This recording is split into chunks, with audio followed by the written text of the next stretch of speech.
just, not bullshit when it comes to education, like that are really going hard with it. I don't think we have enough parents in our community that go super hard when it comes to education. I think that like our standards are low. If you want to know just one of two major secrets to success are one is persistence, just never giving up. Like people who are more successful than other people just tend to be people who never quit. That's really all it is. And then the other factor is standards and expectations. People that have high expectations, they kind of keep going until they get to a certain level. And then people who have low expectations don't do that. Now somebody's asking what's that on my shirt. I thought you were asking what was written on my shirt. All this must be hair or some shit from the couch. So maybe I should probably change my shirt, right? I hope it's not too distracting. I was laying, me and Alicia were laying on the couch watching Netflix today, doing our Netflix and chill. I don't know if I told you guys, but last year my big project was redoing the basement. The basement wasn't finished, and so we wanted to increase the value of the house, and I just wanted to have a place I could like kick it. So I invested 50 grand into just redoing the whole basement. And that kind of spending is really good spending because when you do that, you're not just getting something that you can enjoy, you're getting something that's going to go up in value, right? And so one of the things I realized about myself a long time ago is that I'm pretty much a spendaholic. I spend a lot of money, and I still do. Like I'm just a spender. The money just burns a hole in my pocket.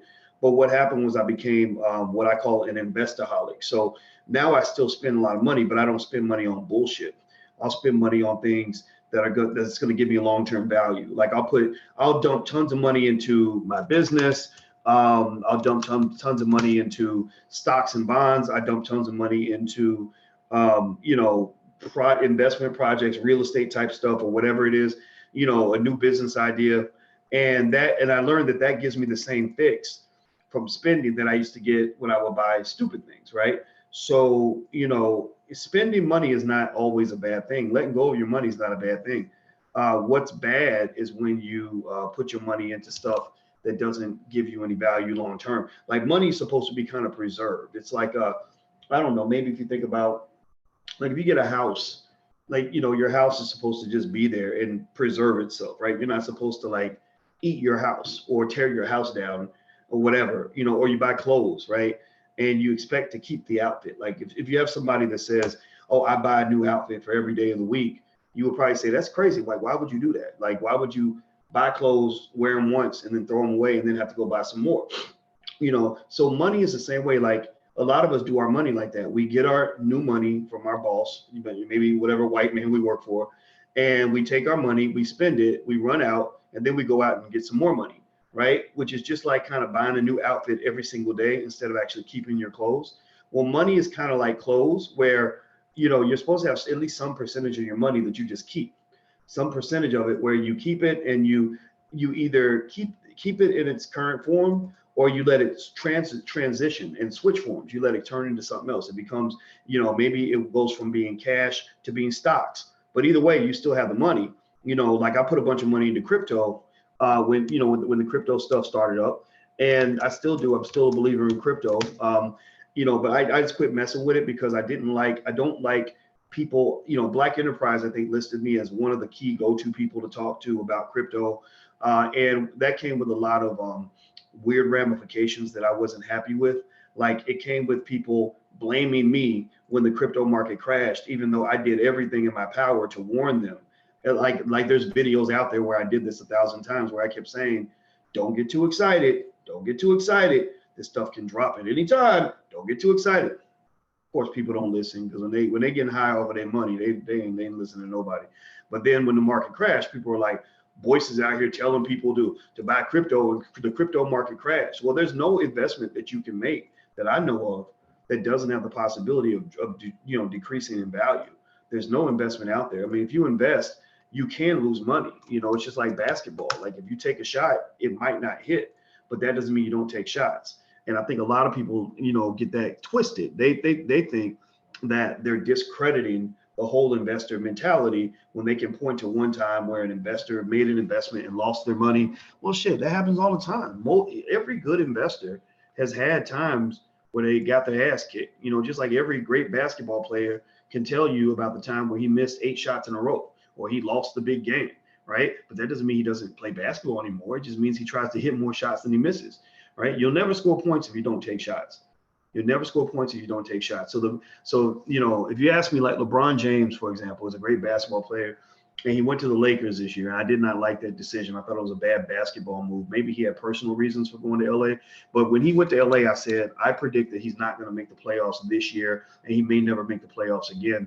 He definitely won't play in another championship, and because the team was so bad. But really, if you really break it down, like the biggest mistake LeBron can make as a basketball player is not playing for the Lakers. The biggest mistake he can make is not playing at all. If he just never played basketball at all and just said, well, I'm too scared to lose. I'm too scared of the criticism. I'm too scared of having a bad season. I'm too scared to get injured. So I'm not going to try at all. Well, you know, a lot of people do that. Like they literally don't try at all. And then you're missing everything. Like you know, I mean, the only thing worse than losing the game is to just not be in the game at all, where there is no game. So get in the game. You know, investing is something where I believe you want to be in the game. You know, stock investing is not that complicated. I can show you how to invest with $5 in 5 minutes. There were studies that showed that even monkeys can, even a monkey that invests their money and diversifies and just spreads their money out, even a monkey will make more money than a person who works every day and doesn't invest at all. Do you know that? That a monkey who invests will do better than a human who does not invest at all. That's how interesting it is. And just trust me, that these are the theories that I spent many years studying and teaching and all that stuff. How do you protect yourself from the upcoming recession? Just do the fundamentals, you know, save your money, spread your money out, have your money in different places, try to develop multiple systems, streams of income, whatever it is. Andre Hatchett uses the term systems of income. I think that's a great term. Andre Hatchett runs the Black Real Estate School, theBlackRealEstateSchool.com. He's a smart brother and a good dude. And he talks about systems of income. And I thought that was a great, you know, shift in terminology because systems are the best way to make money. You want to make money with systems. You don't want to make money with just labor. Please show how. Well, you know, I can't show you everything like right here in one conversation, but I literally have about 50 hours of well-curated, well-designed content that you can feel free to go check out. If you want to get started, if you go to blackmoney101.com, that's blackmoney101.com. There's literally so much stuff in there. It's ridiculous. And you can get a certificate out of the Black Business School. So just go to blackmoney101.com if you want to get started and you're a beginner and you're just now getting into this game. There is a small fee, but it's literally like $3 a day. That's about the price of a quarter pounder or something. I don't know what the average price of a quarter pounder is, but I bet it's not much more than $3, you know. So ultimately, you know, that's our test for you. Is like, well, I mean, we can really, you know, get our experts together and pay them to come teach you, but you got to ask yourself, I mean, you know, you got to show us that this is worth the price of a quarter pounder for you. If it's worth the price of a quarter pounder, then we can make that work. But if it's not, then that makes us kind of a little bit confused, because a lot of people are $80,000 in student loan debt after going to a university that was run by white folks who have the same credentials that we have, same PhDs that our faculty have, but somehow we feel that it's okay and it's better to spend money, lots of money with them, but it's not comfortable to spend a little money with us, you know. So every Black business has bills.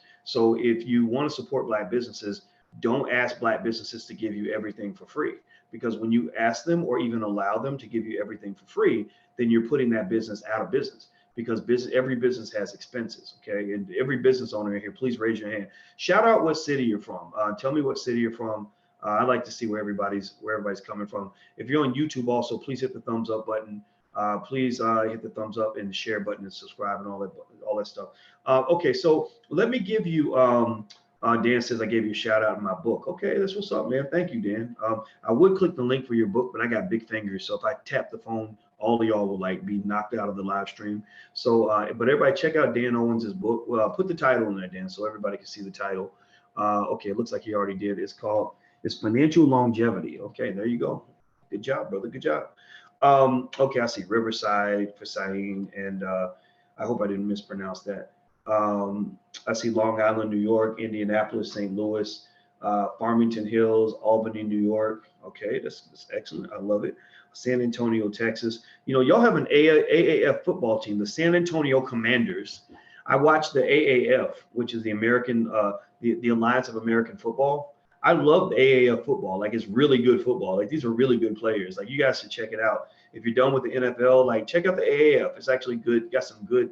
Like, I know enough about it to know, like, the Orlando Apollos are at the top of the league, and the Atlanta Legends are not that good, and so I know little things like that. So check it out. The Birmingham Iron, they're a pretty good team. They're second in their division. Like, I'm really into it now, and I deliberately got myself into it because I wanted to support an alternative sports league outside of the NFL. And these guys are like, these guys are really good. Like, they were playing in the NFL not too long ago, right? So I suggest you check it out. But yeah, so let me talk about the College Gate thing real quick, because I mentioned in the title College Gate, so I should probably address it. With College Gate, here's the thing that really was so confusing to me. One of the ladies that let me see here. One of the ladies who got in trouble, I forgot her name, but she worked at Hallmark. She's one of the celebrities. Laughlin or Lohan or whatever her name was. One of the things that she and her husband are accused of doing is spending $500,000 to guarantee their daughter could attend USC, right? So to guarantee that their child could go to USC, they spent $500,000. And I didn't get that. I really didn't get that. I mean, I know people that went to USC, and I know USC is a solid institution. But I never really thought the chance to go to USC would be worth $500,000. I mean, it's very like that. Like, I would never pay that much to go to USC. I mean, I would pay that to, I guess, get a degree at Harvard or Yale or Duke. But USC, I don't get that. I mean, maybe you guys can help fill me in on that. Maybe, because then you got to go pay another $250,000 for the tuition. Because USC, the full cost of attending a year at USC is $70,000. And so one of the things I've been arguing is that I don't know if that's a game Black folks should be playing, because shit, those degrees are expensive and they don't always give us back what we put in.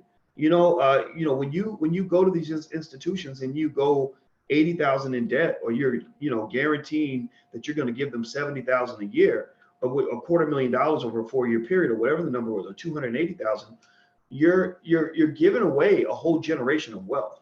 I mean, tell me, okay, so the total cost of going to USC is 70,000 times 4. So it's probably going to be more than that. Next year, they'll probably raise it to 73, 74, then they'll go again to 78. By the time, a freshman is done, tuition will be over 80,000 a year. Tuition, room, board, books, everything included. So let's say it costs $280,000 to $300,000 to go to USC.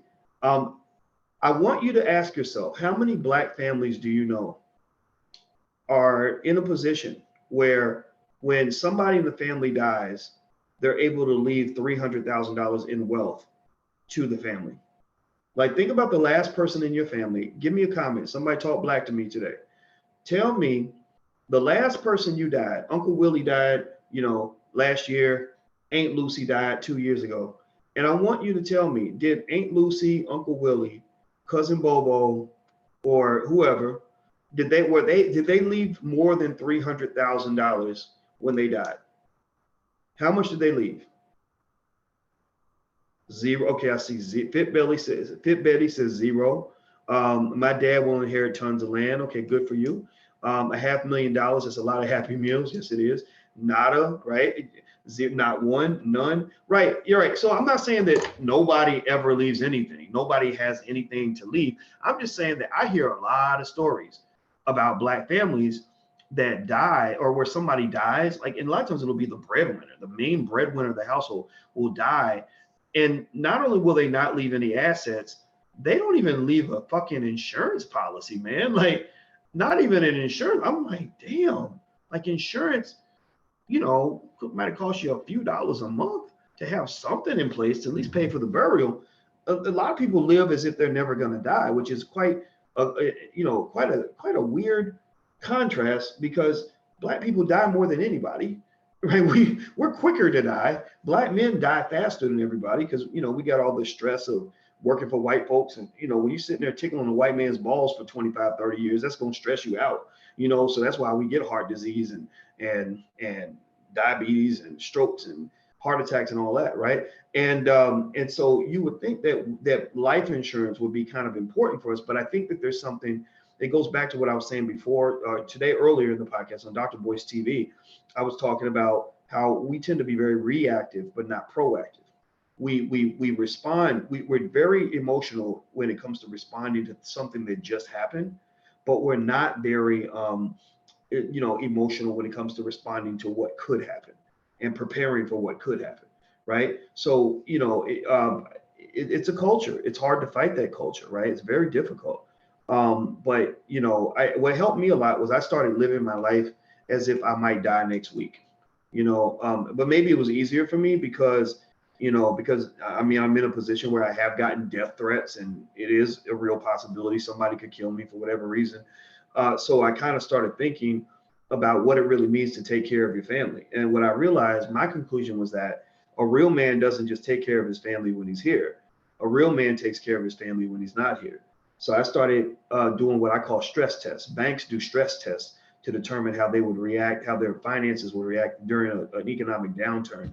So what I started doing was I started imagining, like, if I was not here and I could not do anything, how would everybody who depends on me survive? Like, what would they have available? Would they be able to get into my bank account? Would they have the necessary information, passwords? Would they know where my insurance policies were? Would they know how to log in and get whatever they needed? And when I started thinking about that, I said, man, there's a lot of stuff that has to be done to kind of prepare. And, and I noticed a lot of people don't do it. A lot of people really we just live day to day. And then when we die, we're like, well, that's somebody else's problem. And the ironic thing about that too is a lot of Black folks go to church. We love church. We love going to church to do what? To talk about the afterlife.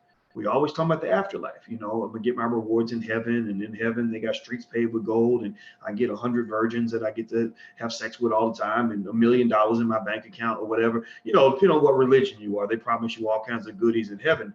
And the thing for me is that I've never really known, what exactly happens in the afterlife. And I don't believe you know either. I think you might feel like because somebody told you, but nobody who's ever died has come back and told you what heaven's really like. Like, they can't really, like, they don't go to heaven and take a selfie or take a picture and then bring the picture back and be like, hey man, look, check this out. Look, this is what happens when you die, right? So you kind of have to rely on faith.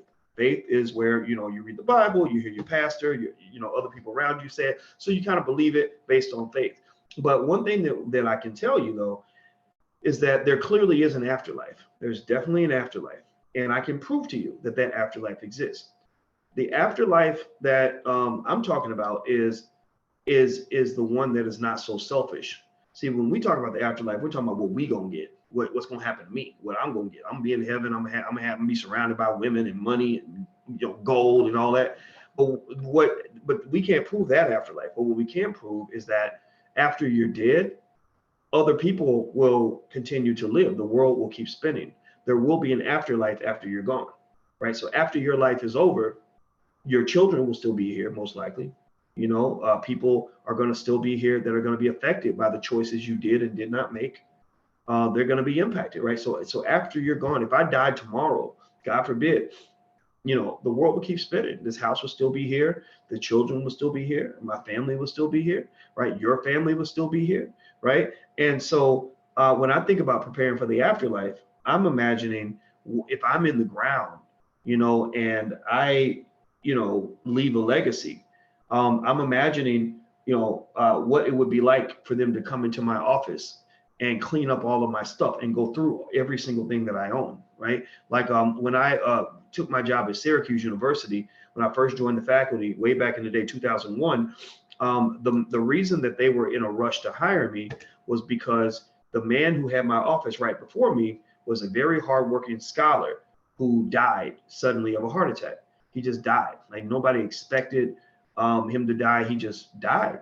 And the thing about it that was really interesting to me is that when he died, nobody came and cleaned out his office. Everybody was thinking about their own lives. They weren't thinking about his life, cleaning up his life. So literally they left all the paperwork, they left all the computers, all the files. I saw where he was in the middle of research projects that he was working on intensely. He had emails open that he was about to reply to the next day. Like, it was real deep to see this. And it really gave me a perspective on death, that it can happen at any time. It doesn't care how much you got on your schedule. It doesn't care what your plans are for next week. It doesn't care. It just takes you and it's done, and people are affected, and you're leaving things behind. So I encourage you to think about all of that, as you think about, what kind of legacy you're leaving for your family. So do me a favor, if you're on YouTube, please hit the thumbs up button. Please hit that thumbs up button. Also, please hit the subscribe button. And just so you know, this podcast is on iTunes, so you can download it on iTunes. And as you all know, we're also partners with the Fly Nubian Queen Network. So if you're into commentary from Black women, great Black women like Vicky Dillard and Michi X still rolls through, and a lot of great people, Danielle Pierce and C. Simone, and I forget who else is on there, Brittany Lloyd, Taryn Donati, and we got a lot of women that do stuff on Fly Nubian Queen. If you want to support Black female media, just go to iTunes and you can search for Fly Nubian Queen, or you can also search for Boyce Watkins, and you can download all the podcasts from both channels. So with this, so let me look at some of your comments here. I'll answer some of your questions. Max says, Dr. BW, it costs approximately $60,000 for tuition and another $30,000 for books and living, etc. I know because I attend right now. I have a class where books and supplies cost over $500. By the way, the book is written by the professor. Yeah, USC. I know Max, and Max is in the film industry, so I think I'm hoping that Max, links up with Ryan Coogler or one of the other big shots at USC that come out and go into film. I know in the film industry, there's a deep connection there. Really entertainment in general. I think Dr. Dre, his old cooning ass gave, I think 30 million or something to USC, or it was some insane amount of money. And I was mad about it because, I didn't understand why he didn't consider giving that money to an HBCU. Because USC doesn't really need that money. USC is a very well endowed school. In fact, USC's endowment exceeds the total endowment of all HBCUs in the United States combined. They have more money in the USC financial endowment than all the HBCUs in America put together. And so I just didn't understand why Dr. Dre, and his, but that's what happens when you're hanging around white people all the time. They get you to do stupid stuff. I didn't understand why he gave all that money to USC, and I didn't see anything being done for the HBCUs. And HBCUs are starving financially. HBCUs are getting their ass kicked because Black folks don't like to give. Our celebrities don't give anything, and they're dependent upon the government. So basically, these schools, a lot of them are on welfare. And Donald Trump ain't signing big welfare checks for HBCUs. Donald Trump ain't trying to do nothing for no HBCUs for real. And neither was Barack Obama, to be honest with you. A lot of the HBCU presidents got together and protested Obama. People don't talk about that, but basically it's that, these government officials don't care about the HBCUs. So if you can't, get your own people to support your institutions, I don't think, think about it. If all the Jewish institutions in America were dying, would you feel like you needed to reach into your pocket or pay more taxes to make sure that the Jewish schools don't die? Would you care if, or all the schools, maybe, they're created by Asians or institutions created by Asians? Would you care about that? No, you wouldn't. You'd say, well, why don't they take care of it? Not me, right? So that's what people say when they look at Black folks. And so the other thing too, somebody says blackmoney101.com, right? Yeah, blackmoney101.com. That's a good introductory class if you want to get started. We have a whole Black money sequence in the Black Business School. So if you and your family, you just want to jump in and really get a full, thorough, complete education on everything money related, from real estate to investing to entrepreneurship, etc. You can go down the whole Black money sequence. That's Black Money 101. We have 102, which is the stock market, 103, which is entrepreneurship. And attorney Nicole Compton meets with people every week and answers a million questions. 104 is 104 is franchise, the franchise program. Franchising is a great way for people to make money. Franchises are great because franchises are like a business in a box. Like, they pretty much tell you. In fact, I've been meaning to go ahead get off my ass and go ahead and invest in a franchise. That's going to be one of my next major investments. I'm going to find a good franchise. And today, actually, C. Simone Quesson was on drboycetv.com. You can check it out, drboycetv.com. And she was talking about all the opportunities in the weed industry that basically with cannabis, the lid kind of blowing off cannabis, there's a lot of opportunities to make money there. And so I started with some basic stuff. I bought some cannabis stocks, but she also mentioned how in Michigan, you can get these licenses to be, I guess, I don't know if they call them micro growers or whatever, but you can get these $750 licenses to grow like small amounts that will actually generate like tens of thousands of dollars a year in cash. And so I was like, hey, tell me how to do that. Which way do I go? Where do I invest? So I think that that's one of the cool things about being connected with people that are thinking about money and having conversations about money is that you'll find all these little opportunities to increase the money you have. So what I would do is, if you're not part of, say, an investment club or a business club or something like that, then I would join one.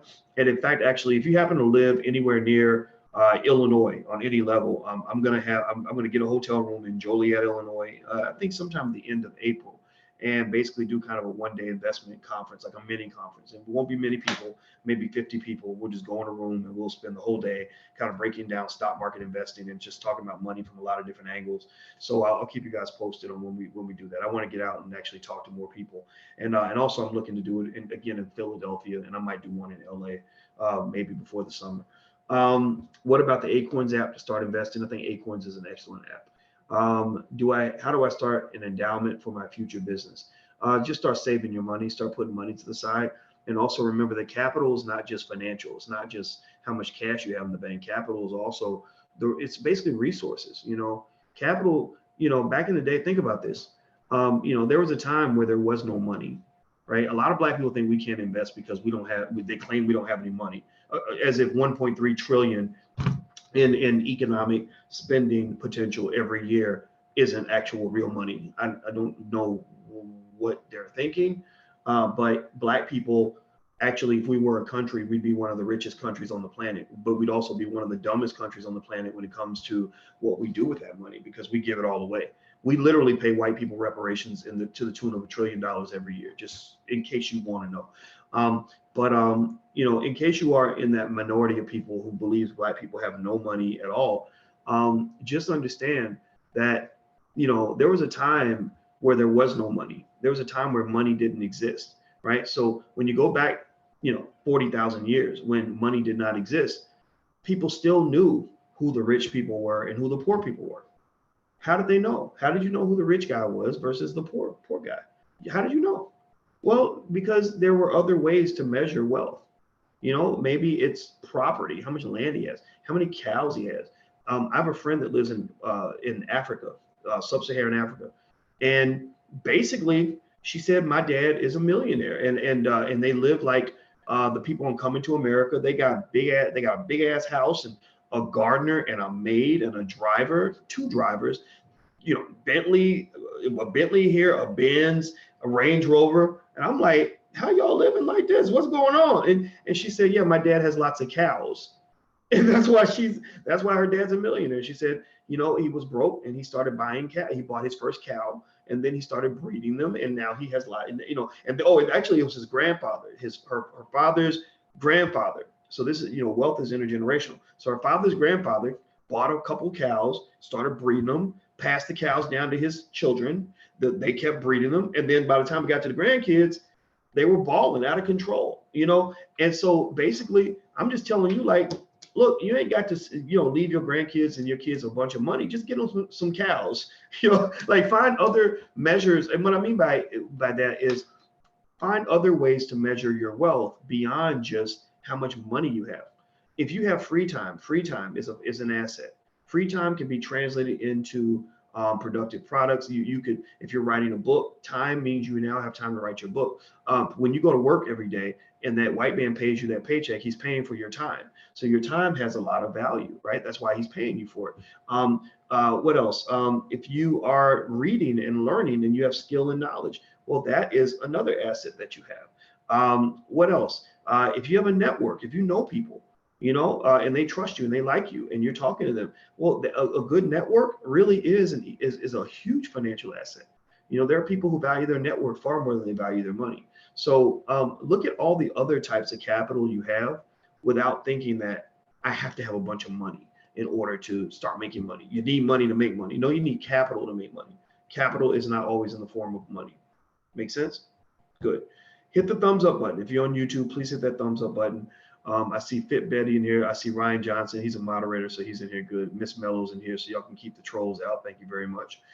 Yeah, we're here talking and thinking. We don't have room for trolls. But yeah, so you know, to just kind of summarize on the college gate thing, you know, I think, and I did a longer video on this topic before, but college gate to me is, you know, just it's basically white privilege on steroids. I think my brother, the rapping professor Aaron Smith, said this on Fly New Being Queen. I thought, and I agree with him. You know, he said it's white supremacy on steroids, and I agree. And these are, you know, not regular white people. These are wealthy white people that are doing this. It's really sort of, you know, unveiling the bias that's already there. We know the system's not fair. And I can tell you that for every situation that is uncovered, there's 1,000 that are not uncovered. They go, you know, unaddressed, right? In fact, sometimes they'll uncover a little thing to take your attention off the big thing.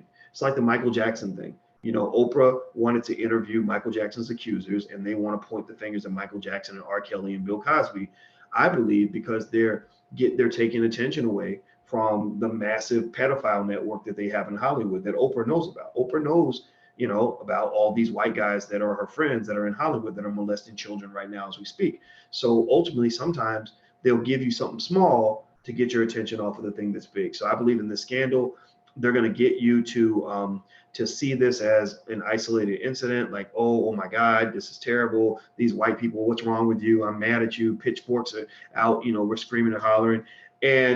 But after it's over, after the news cycle's done, it'll be back to business as usual. You know, when you talk about these campuses, just know that these networks are a huge factor in getting in. There are all kinds of backdoor channels. You know, Dr. Alicia, she went to University of Chicago, and she got in partly because her grandfather went to her grandfather and her dad went to University of Chicago. She's one of the few Black people that has a legacy at the University of Chicago. So her son will probably get preferential treatment if he applies. You know, and that's just one of many ways that, you know, that people are put into separate categories, and it has nothing to do with how well you did on the ACT. I mean, you have to meet a certain standard, but they do have, you know, this exclusivity. They do have these little clubs. You join the right organization, you donate to the right charities, you know, stuff like that. These things happen. You pay money to get into a special class that gives you special test prep.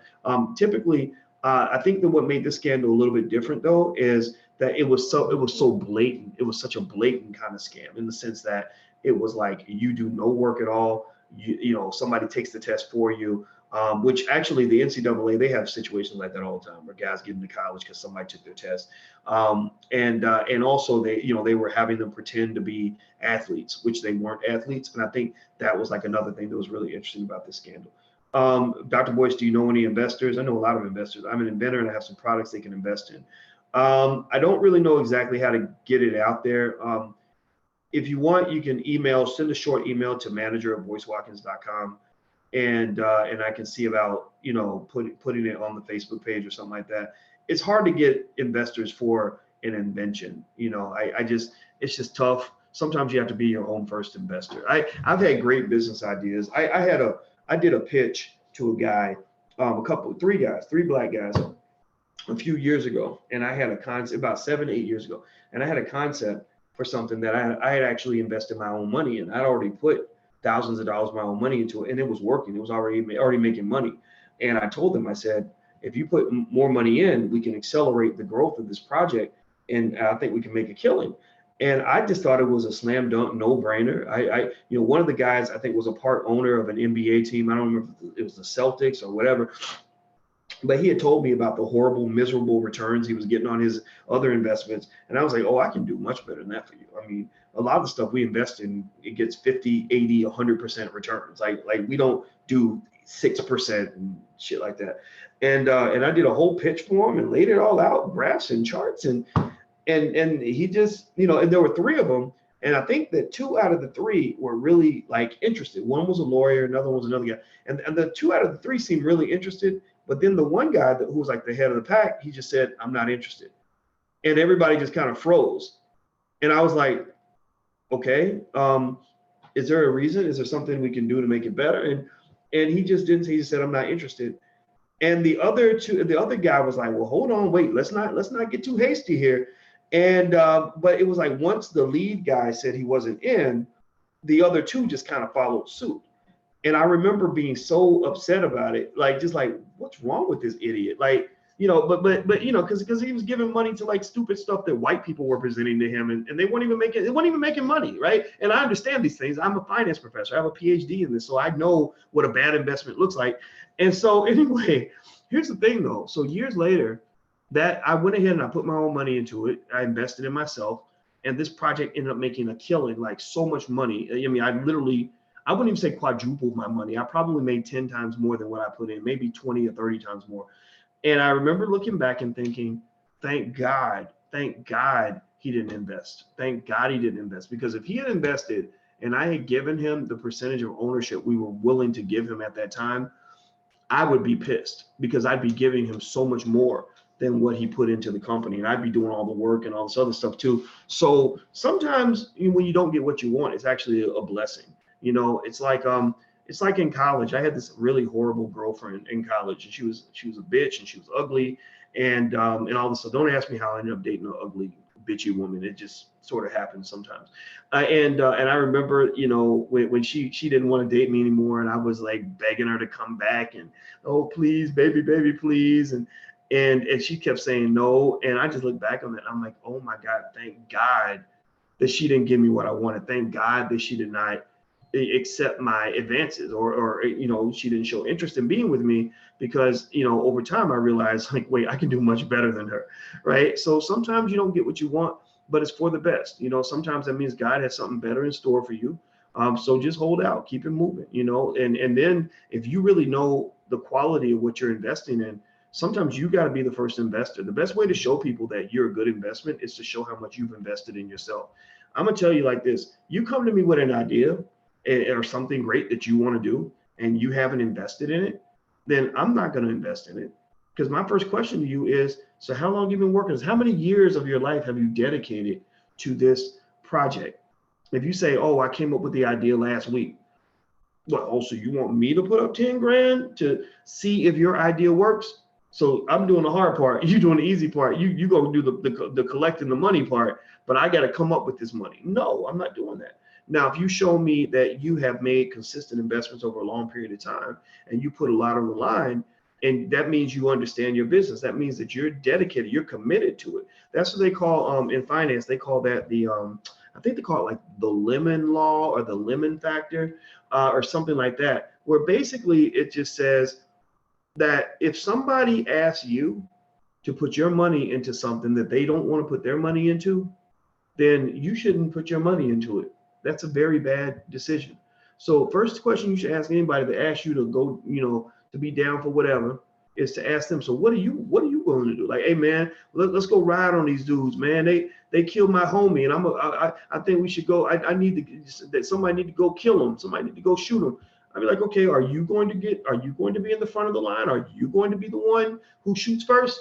I mean, seriously, like people will do that. People will, in investing, especially if you get a little bit of money. That's how a lot of NBA players lose their money, is they have people that come up and they don't have any money, but they have ideas. Right? I have this great idea for a liquor store. I have a great idea for this business, this dream business. I'm going to quit my job. So you, next thing you know, you're funding this person to quit their job and to experiment, and they playing with your money. And next thing you know, you find out that maybe they're not qualified to run the business. They're not disciplined enough to run the business, or they're not dedicated enough to run the business. And so you end up losing a bunch of money, and all they do is say, oh, I'm sorry. So yeah, dreamers, not doers. You got to know the difference between the dreamers and the doers. And the dreamers are like this, the doers are like that. Right? There's the dreamers, there's a big group of dreamers. There's a very small group of actual doers. But when you find the doers, like just watch people, work with them, work with them on stuff. If you work with somebody and you see that they're disciplined and they're into their stuff, and you don't have to push them to work hard and to be good at what they do, and to seek out quality in terms of the work that they're doing, then those are really wonderful people to work with. I love working with people like that.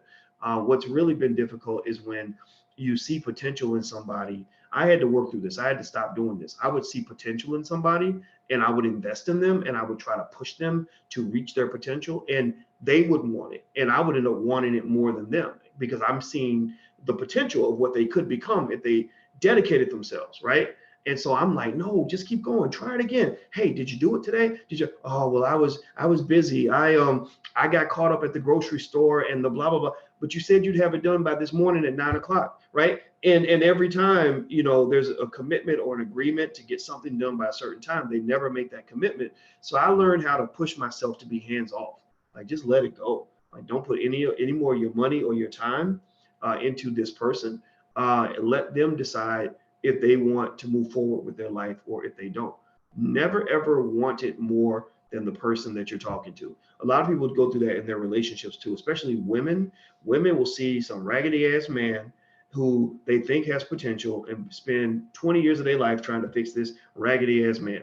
Well, if a man is raggedy on his own, it's not your job to make him unraggedy, and it's probably not even within your capability set. You probably don't have the ability to take a raggedy man and straighten him up. You don't. I mean, maybe Farrakhan in the Nation of Islam can do it, but you can't do that. And so like I think about even with Alicia, I mean, I don't think I'm a raggedy man, but the reason I'm not a raggedy man is because that's who I was when I came into the relationship. It wasn't because she saw me raggedy and fixed me, right? But there are some areas where I can say where she improved me. Like, she encouraged me to start running and working on my weight. But here's the thing. The reason that worked is because that was the direction I was going already. Like, I was already saying I need to lose weight. I was saying, I went to her and asked for help. I said, I need you to help push me a little bit.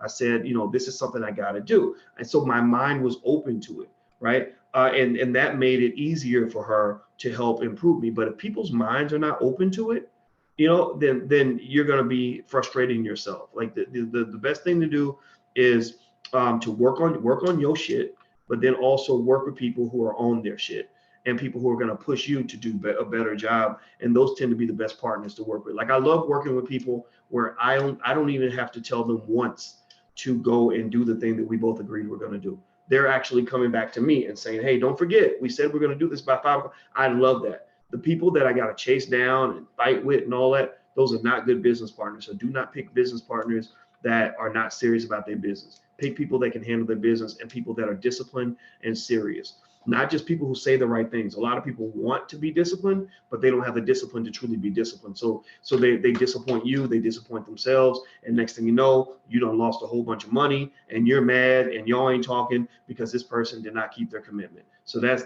just me giving y'all some real life advice on that. All right, do me a favor, if you're on YouTube, please hit the thumbs up button. Please hit that thumbs up button. I need you to do that because that spreads the video out. If you're on Facebook, please share the video. On Instagram, I just want to say hi. I don't know exactly what you can do on Instagram, but my Instagram is The Real Boyce Watkins. So if you want to go check us out on Instagram, please do. Last but not least, if you want to check out some of the books, t-shirts, all the other things that we have in our store, we have a really great store. The Boyce Watkins Enterprises store. So you can actually go to I think it's blackfinancialliteracy.store.com, or actually drboycebooks.com. Use that one. That URL will take you to the same place. So go to drboycebooks.com and you can check out some of our books. And also, you were asking about the URL for the class. It's blackmoney101.com. Blackmoney101.com. What's up, Asha Castleberry? I want, send me a message, Asha, because I want you to come on my podcast. Asha is so smart. She's one of the few Black women anywhere who is like an expert on like national security issues. I thought about Asha today because I was watching this really good show on Netflix called Madam Secretary, and it's a great show. It's like lots of white people and this Black lady who's a little weird, but it's a good show. And it's all this foreign policy stuff. And so I thought about Asha. I thought about you, Asha, when I saw that. So Asha, reach out to me. I want you to come back on my podcast because I respect you, sister. And Asha and I met Asha in 2005 when I went to China, 2005 or 2006, 2005. And we've been friends ever since. And we were the only black people running around China. And she had these big long braids, and all the Chinese people were grabbing her braids and trying to pull her hair and all this stuff. So it was so funny. It was a great experience. But anyway, I'm out of here, guys. Have a good night. I'm gonna go Netflix and chill for a little bit. So I'll see you guys soon. Have a good one. Talk to you later. Peace.